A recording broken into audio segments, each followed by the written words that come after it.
श्री कृष्णा। हम आज की क्लास कृष्ण भगवान जी को ऑफर करते, समर्पित करते। बहुत बहुत धन्यवाद कृष्ण भगवान। और हमारे भूल चूक गलती को माफ करें। हम कर रहे हैं चैप्टर 18 श्लोका 56। तो यहाँ पे अब कृष्ण भगवान जी बात कर रहे हैं भक्ति योग के बारे में। इसके पहले कृष्ण भगवान जी ने कहा था कर्म योग और ज्ञान योग के लिए।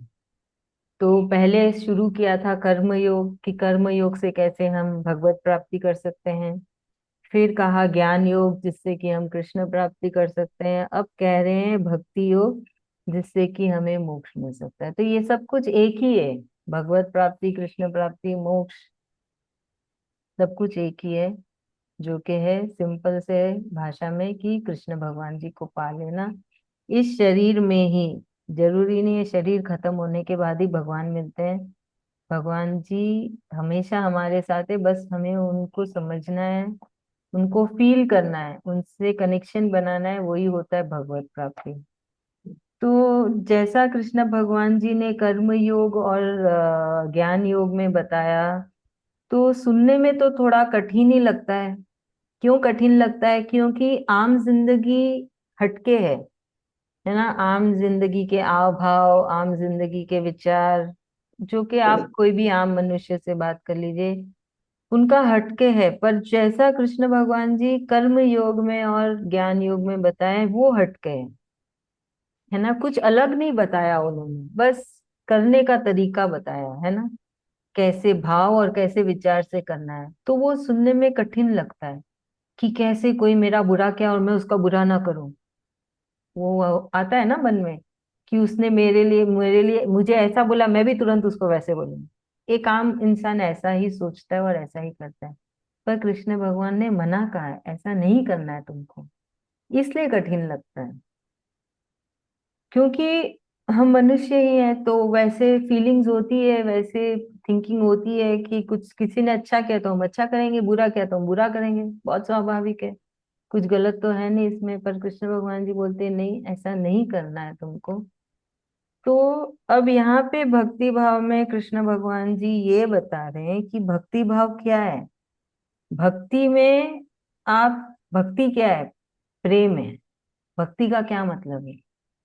ये एक प्रेम है भगवान से, उसे भक्ति कहते हैं। जहाँ पे आप ना दिमाग का इस्तेमाल कर रहे हो, ना कुछ भी समझ का इस्तेमाल कर रहे हो, कुछ नहीं, बस प्रेम में, इतने प्रेम में हो कि बस जो भी है कृष्ण भगवान, जैसा भी है सब कृष्ण भगवान जी। प्रेम में रंग गए ना, ऐसा वो भक्ति होती है। तो जब आपको भगवान से प्रेम होता है तो हम ऐसे नहीं कहते प्रेम हुआ है, उसे कहते हैं भक्ति। कि मेरी भक्ति हुई है ना, मेरी कृष्ण भगवान जी से भक्ति है। तो वो भक्ति क्या है? वो प्रेम है। तो उस प्रेम में जब वो मनुष्य इतना डूब जाता है कि वो ये मानने लगता है कि मैं तो कुछ भी नहीं हूं, मैं तो सिर्फ निमित्त मात्र हूँ। मैं कुछ हो तो सिर्फ जो कृष्ण भगवान जी कह रहे हैं मैं कर रही हूँ, जैसा उनका हुक्म है वैसा मैं कर रही हूँ, है ना। तो वो ये वाले भाव आते हैं भक्ति से, वो की प्रेम से। कि कृष्ण भगवान जी से इतना प्रेम हो जाता है कि सब कुछ समर्पित कर दिया, और सब यही सोचते हैं कि सब भगवान की तो लीला है, हम उसमें बस रास रच रहे हैं ना। भगवान जी जो लीला रचा रहे हैं हम उसमें नाच रहे हैं। तो वो ऐसे भाव में एकदम लीन हो जाते हैं, और सब यही है कि भगवान की शक्ति से ही हो रहा है ना। उनको सारा समर्पित कर दिया। तो ये सारा चीज देखिए ज्ञान से भी मिल सकता है। जहाँ पे एक मनुष्य को भगवान से प्रेम नहीं है, पर उसने ज्ञान से समझा भगवान को, वही सेम चीज एक मनुष्य भक्ति से पाता है, प्रेम से। जहाँ पे उसने कोई ज्ञान नहीं लिया, पर उसका प्रेम इतना है ना सच्चा हो गया, इतना डीप हो गया कृष्ण भगवान जी से, कि अपने आप उसमें अंदर ये सारी भाव आ गई कि जो भी है सब कृष्ण ही है, मैं कुछ नहीं। उसमें वो मैं खत्म हो गया, अहंकार खत्म हो गया, और सब कुछ कृष्ण भगवान जी को समर्पित कर दिया। और फुल बस, मतलब वो पूर्ण तरीके से अपने शरीर से, मन से, इंद्रियों से, कर तीनों गुणों। आवाज नहीं सुनाई दे रहा। नहीं आ रहा? आवाज नहीं आ रही?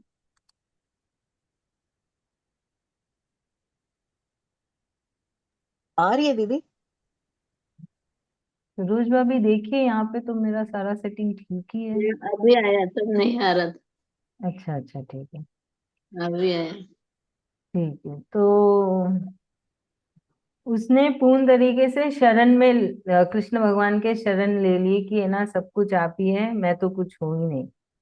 है ना, तो तन से, मन से, दिमाग से, इंद्रियों से, गुणों से, पूर्ण तरीके से सिर्फ सब कुछ कृष्ण भगवान को समर्पित कर दिया, और सब कृष्ण कृष्ण कृष्ण ही है। तो अपने आप वो वाले भाव आ जाते हैं कि कोई आशा नहीं रही, है ना, कोई चाह नहीं रही, कोई उम्मीद नहीं रही, कोई डर नहीं रहा, कोई भय नहीं रहा। पूर्ण तरीके से समर्पित कर दिया कृष्ण भगवान पे कि जो भी हो रहा है आपकी मर्जी से हो रहा है, आप करने वाले हो, मैं तो सिर्फ निमित्त मात्र ही हूँ। तो ये हो गया भक्ति भाव, जो कि भगवान जी बोल रहे हैं कि बहुत ही सरल हो जाता है, क्योंकि कुछ सीखना नहीं है, कुछ समझना नहीं है। बस अपने आप ही सारे ये वो वाले भाव आ जाते हैं, जहाँ पे आपका मन कृष्ण भगवान जी पे लग गया। आप समझ रहे हैं? तो ये है 56 का मीनिंग, कि कैसे भक्ति भाव से भी हम कृष्ण भगवान जी को पा सकते हैं। चलिए अभी सरोज भाभी समझाएंगे। हम्म, जय श्री कृष्ण। ठीक।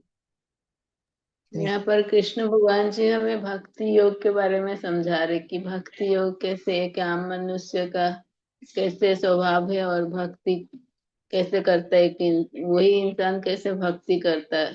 हर कोई नहीं कर सकता, क्योंकि बहुत कठिन होता है कि कोई झगड़ा करता तो हम कैसे उसको हाँ में हाँ मिला दें, कैसे उसको ये कर दें। तो जो भक्ति भगवान के प्रति प्रेम हो जाता, वो सब चीज में स्वीकार भाव ले आता, उसका अहंकार कुछ नहीं रहता, मेंपन खत्म हो जाता, वो सब चीज में सहज रहता है, अपने आप को समर्पण कर देता पूरा भगवान के सामने।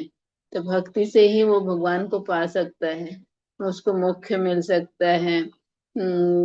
सबसे और कहीं उसको तकलीफ भी नहीं आती, कुछ भी होता है तो वो बोल देगा कि मतलब हम तो रास रच रहे हैं, भगवान का लीला चल रहा है, हम उसमें खेल रहे हैं, ऐसे ही बता रहे कि मतलब तो अपना अहंकार खत्म हो जाता है पूरी तरह से। आप कुछ बोल रहे हैं दीदी? तो उसका अहंकार खत्म हो जाता है, वो सहजता में रहता है, तो एकदम शांत भाव में रहता है, अपना भगवान का काम करता है, भगवान से ज्यादा प्रेम करता है। एक ज्ञान से भी आदमी समझ सकता है इस भगवान को, पर भक्ति से भी समझ सकता है, ये सब एक ही समान के हैं। ज्ञान ज्ञान योग, भक्ति योग, कर्म योग, ये तीनों के बारे में बताएं। कर्म करके भी भगवान को पा सकते हैं, भक्ति कर ये भी भगवान को पा सकते हैं, और ज्ञान से भी भगवान को पा सकते हैं। तो यहाँ पर भक्ति के लिए बोल रहे, भक्ति क्या है? प्रेम है।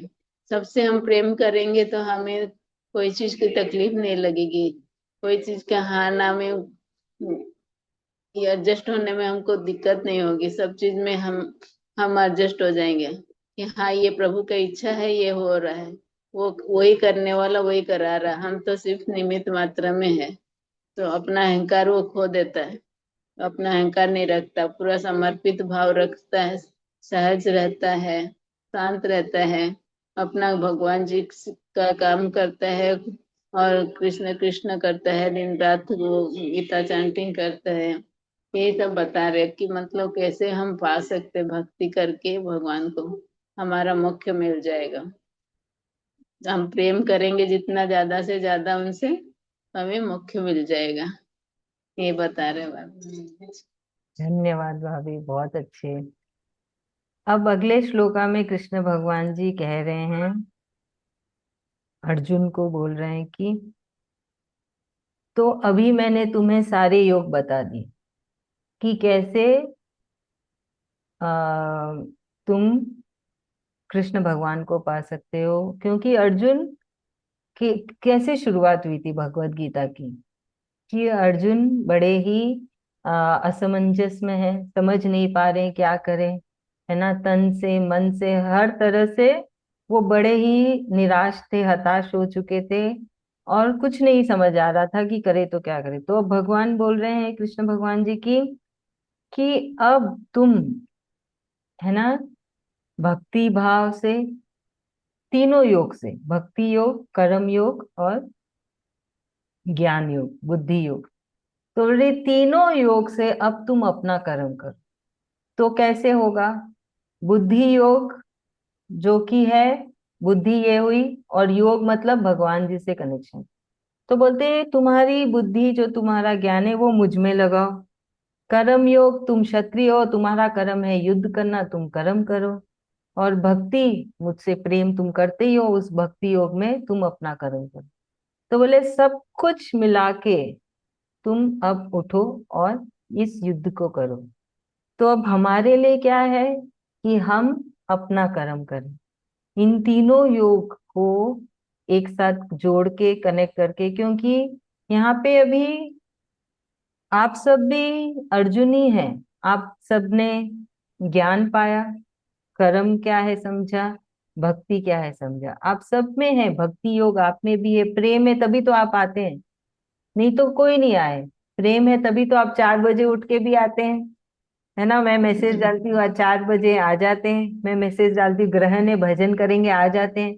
वो क्या है? वो आपका प्रेम है। किससे? कृष्ण भगवान से, जो आपको लेके आता है।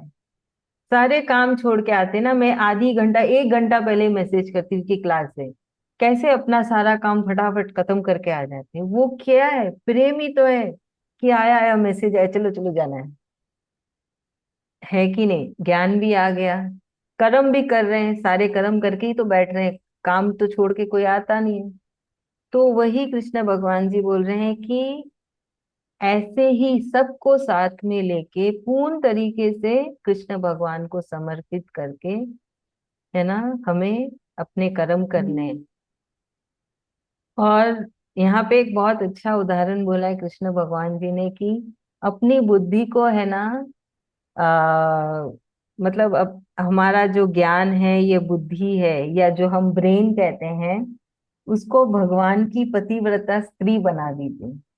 तो पतिव्रता स्त्री क्या करती है?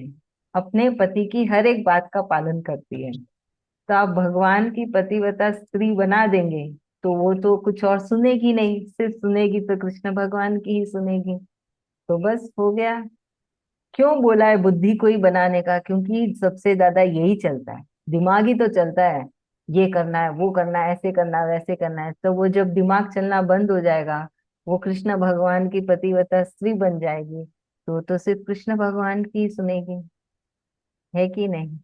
तो वैसे हमें अपने बुद्धि को सिर्फ कृष्ण भगवान पे लगा के, उनकी, उसको कृष्ण भगवान का पतिव्रता स्त्री बना दीजिए।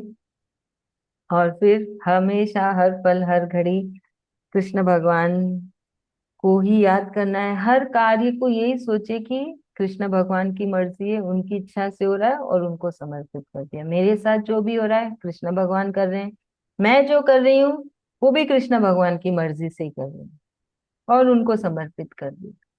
है ना, मैं एक कृष्ण भगवान की सेवक समझ लीजिए, कृष्ण भगवान का रोबोट समझ लीजिए, कुछ भी। बस हम निमित्त मात्र हैं, हम कुछ नहीं कर रहे, मैं कुछ नहीं कर रही, कृष्ण भगवान ही करवा रहे हैं। उनकी मर्जी से हो रहा है, बस हम उनके हुक्म का पालन कर रहे हैं। तो भगवान जी बोल रहे हैं ऐसे तुम करते चले जाओ, और कृष्ण प्राप्ति हो जाएगी, कोई नए कर्म बंधेंगे नहीं। अगर कुछ गलती भी हुई गलती से, तो भी आपके मन में तो यही भाव है ना, कृष्ण भगवान जी करवा रहे हैं, तो सब उनकी जिम्मेदारी हो गई।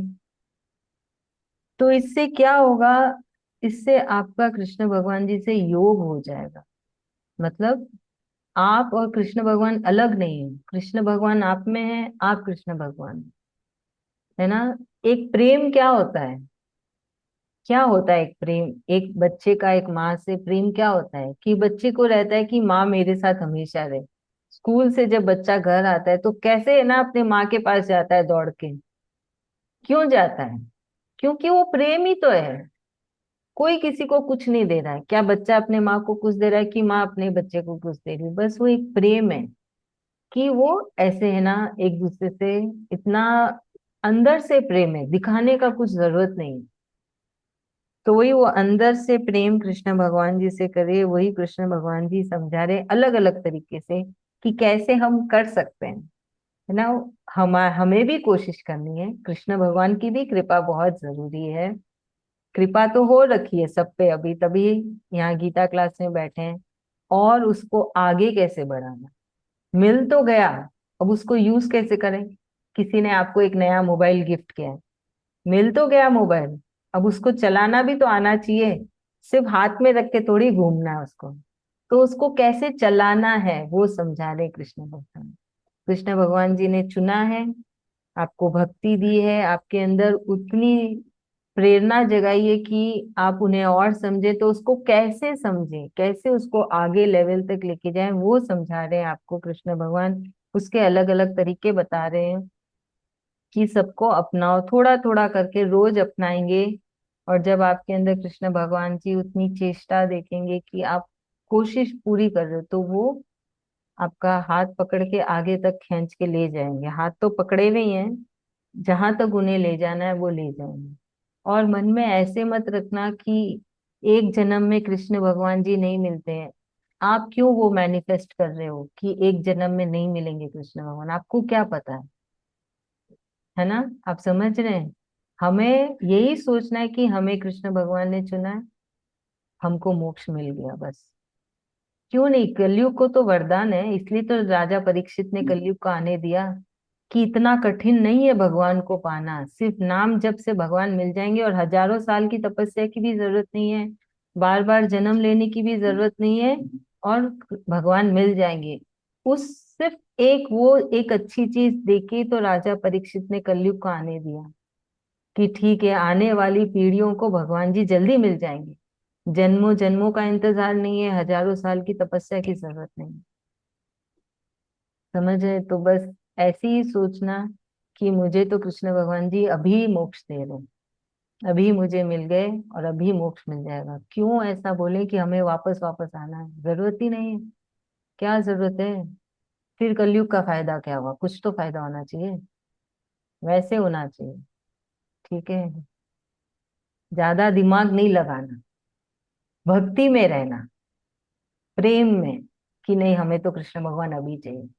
जहां दिमाग लगाते हैं वही तो, इसलिए तो बोलते हैं कृष्ण भगवान दिमाग को मेरी पतिव्रता स्त्री बना दो, ताकि दिमाग सिर्फ उनकी सुने, हम दिमाग ना लगाए, है कि नहीं। तो इसलिए ज्यादा नहीं सोचना है, दिमाग लगाना ही नहीं है, मन से प्रेम से बोलो कृष्ण भगवान मुझे तो आपने मोक्ष दे दिया, अभी दे दिया, अभी भी हो मेरे साथ, और शरीर खत्म होने के बाद भी इस आत्मा को आपका धाम मिलेगा, और कभी वापस नहीं आना इस धरती में।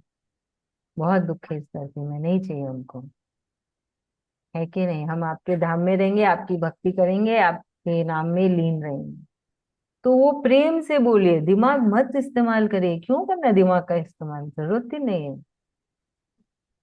क्यों सुनना है ये सब बातें, वो उन लोगों के लिए होगी जिनके पास दिमाग है, हमारा दिमाग तो है ही नहीं। हमारा दिमाग तो कृष्ण भगवान जी के पास है। समझ रहे हैं। चलिए हम आज की चैंटिंग कर लेते हैं, पहले श्लोका की, फिर है ना मीनिंग का करेंगे। 56 और 57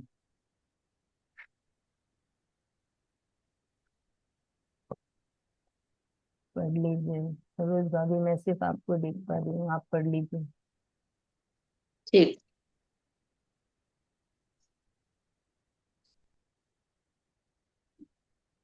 सर्वकर्मण कर्मण्यपि सदा कुर्वाणो मध्यापश्रयः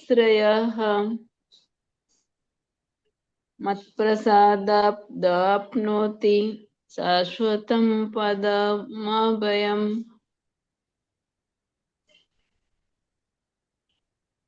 चेतसा सर्वकर्माणि मयि सन्न्यस्य मत्परः बुद्धिर्योगमुपसृत्य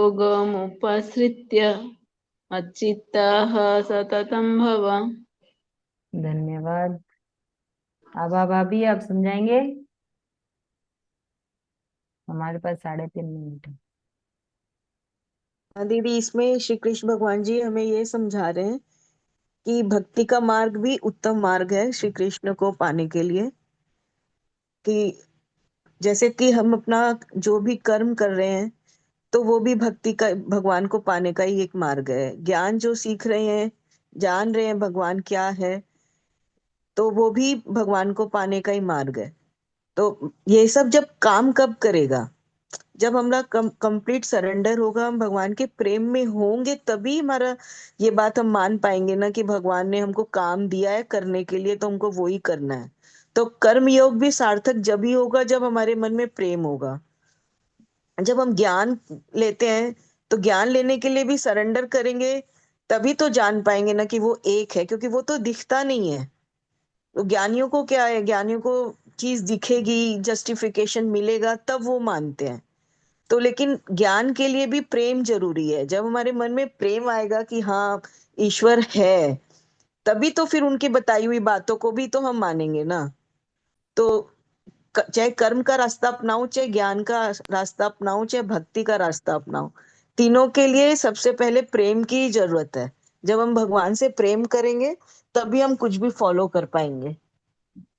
और जब हम हर चीजों को फॉलो करते हैं, तो सभी विश्व में हर किसी के अंदर फिर हम वो भगवान का ही अंश को देखेंगे। प्रेम आएगा, और उससे प्रेम और बढ़ेगा भी, और भक्ति भी फिर भगवान से हमारी बढ़ जाएगी। तो हम उसी उसी तरीके से हम भगवान के पास पहुंच सकते हैं, मोक्ष की प्राप्ति बोलिए, चाहे इस जन्म में ही भगवान की प्राप्ति बोलिए। कौन जानता है कि इस जन्म के बाद आगे कौन सा जन्म है। भगवान के पास जाना भी क्या है, वो भी तो किसी ने नहीं जाना है। बैकुंठ धाम वो भी तो कोई नहीं जानता, वो भी सब ज्ञान मार्ग वालों ने बता दिया है कि भगवान के पास जाएंगे। भगवान, क्या पता भगवान का घर यही है। जब हमको मिल जाए, वही भगवान है ना, वही घर है उनका। तो मेरे को तो ये लगता है कि मोक्ष की जो प्राप्ति की जो कामना है ना, वो भी नहीं होनी चाहिए। बस ईश्वर की भक्ति में लीन रहे, बस वो ही है। और अगर जन्म मरण का जो ये चक्कर है, तो क्या इसमें समझ में आता है कि भगवान ये लीला रच रहे हैं ना, अपनी एंटरटेनमेंट के लिए भगवान ने ये दुनिया बना दी। जैसे हम लोग एंटरटेनमेंट के लिए मूवी बनाते हैं, तो मूवी में अलग अलग कैरेक्टर्स हैं, वो लोग अपना अपना रोल प्ले कर रहे हैं। वैसे भगवान ने अपने एंटरटेनमेंट के लिए दुनिया बना दी, तो हमको रोल दिया है, तो वो भी तो हम भगवान के लिए ही कर रहे हैं ना फिर। उनके एंटरटेनमेंट का हम पार्ट बन रहे हैं, तो वो भी हमारा सौभाग्य है कि उनके मजे के लिए चलिए हम अपना कुछ कुछ कर रहे हैं, जैसे जैसे वो बता रहे हैं, हमको डायरेक्शन दे रहे हैं, वैसा कर रहे हैं। वही है। मेरे एक को तो वही लगता है कि बैकुंठ भी कहाँ है, कौन जानता है कि कहाँ जाएंगे। ये भी तो ज्ञान से सुना ही है ना।